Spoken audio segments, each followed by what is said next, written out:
Professor Ian Clarke is a leading Arctic paleoclimatologist who looks back into the Earth's temperature record tens of millions of years.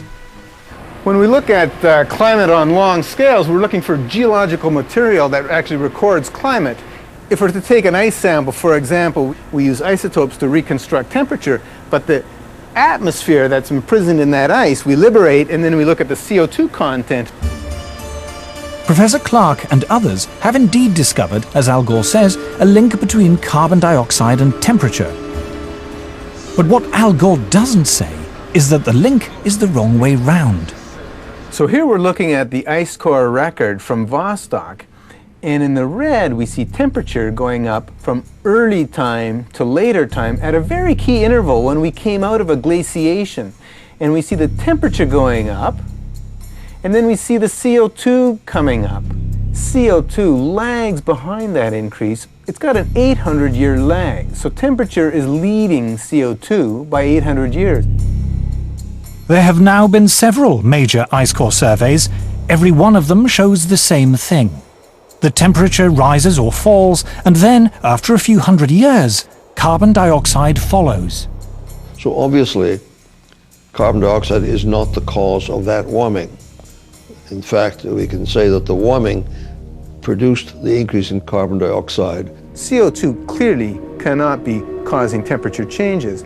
It's a product of temperature. It's following temperature changes. The ice core record goes to the very heart of the problem we have here. They said, if the CO2 increases in the atmosphere as a greenhouse gas, then the temperature will go up.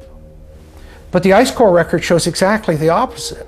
So the fundamental assumption, the most fundamental assumption of the whole theory of climate change due to humans is shown to be wrong.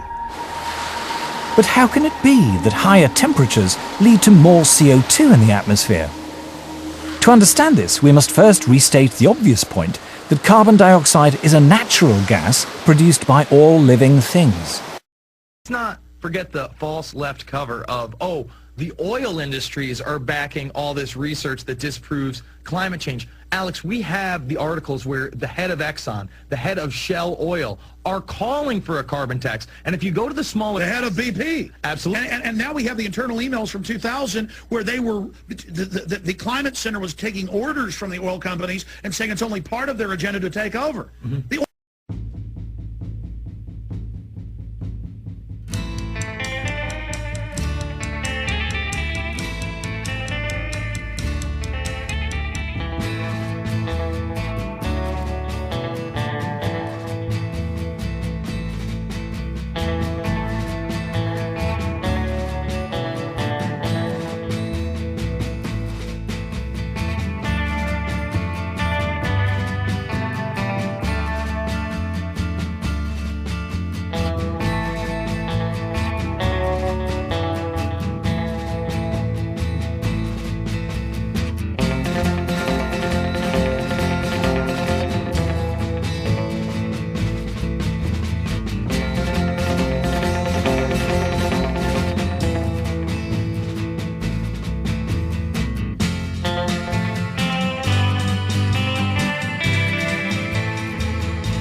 A third argument from those who quibble about the design of the carbon pollution reduction scheme is that the international design aspects of the scheme are flawed.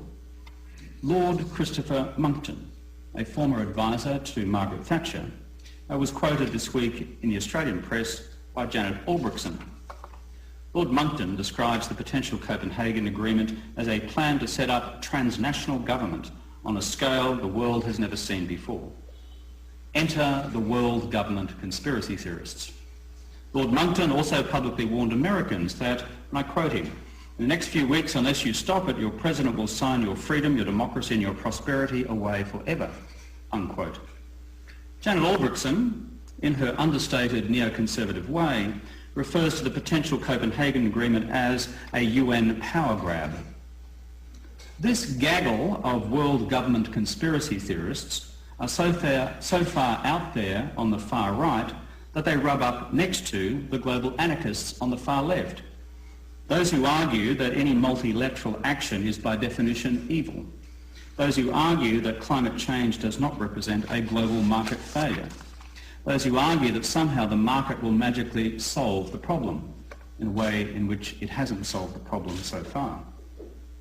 And that uncoordinated national actions will somehow fix the problem, without answering the basic logical question of how can we deal with an existential threat, an existential challenge for the whole planet in the long term, one which lies beyond the capacity of any individual national action to address.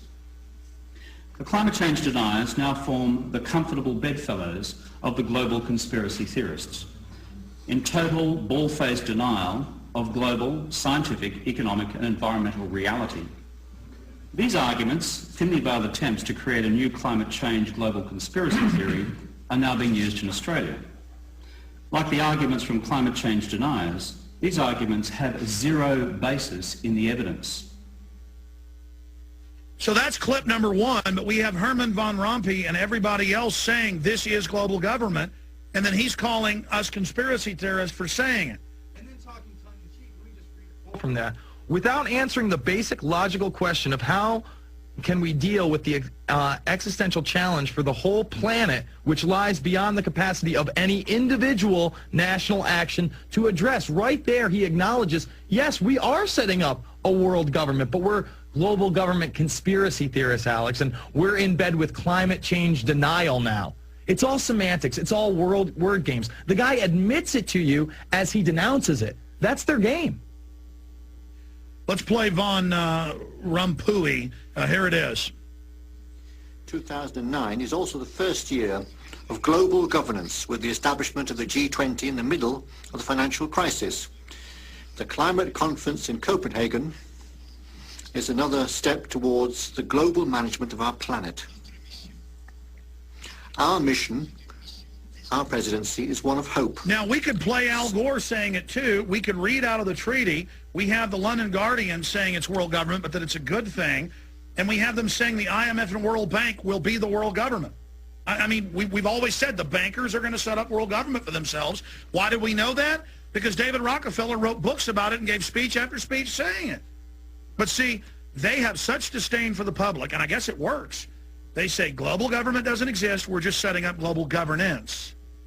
Yeah, it's a word game. And when you say global governance, people like George Monbiot jump out and say, this is the best thing ever. We'll get 25 other academics to sign on to it. Hey, I'll write a book called The New World Order. But then when you expose what the New World Order really is, what global government really means, it means a carbon tax. It means a tattletale society. It means the implementation of their cashless society control grid. In the Netherlands, they have passed the law where all cars will have GPS systems and be